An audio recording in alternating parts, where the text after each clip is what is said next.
બનાસકાંઠાના ઓગળ તાલુકાના ઉણ ગામમાં સર્જાયેલા હિંસક પથ્થરમારાના મામલે પોલીસ હવે ફૂલ એક્શન મોડમાં આવી છે।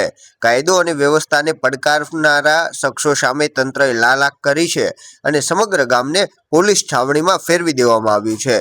ઉણ ગામમાં પોલીસ કાફલા પર પથ્થરમારો કરનારા અસામાજિક તત્વોની ધરપકડનો દોર શરૂ થયો છે। તાજેતરની વિગતો મુજબ પોલીસે 50થી વધુ લોકોની અટકાયત કરી તેમને પોલીસ મથકે ખસેડ્યા છે।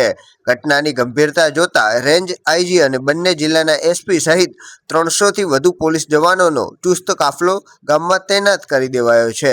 છેલ્લા 4 કલાકથી ચાલી રહેલા હાઈ વોલ્ટેજ ડ્રામા બાદ આખરે પરિસ્થિતિ પર કાબુ મેળવી લેવાયો છે। પોલીસ અધિકારીઓ પોતે જ ઘટના સ્થળે હાજર રહીને દરેક હિલચાલ પર નજર રાખી રહ્યા છે।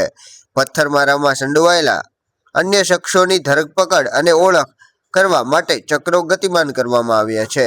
હાલ ઉણ ગામમાં સન્નાટો છે, પરંતુ પોલીસની લોખંડી બંદોબસ્ત યથાવત છે। કાયદો હાથમાં લેનારા તત્વોને કોઈપણ સંજોગોમાં છોડવામાં આવશે નહીં તેવો કડક સંદેશ તંત્ર દ્વારા આપવામાં આવ્યો છે।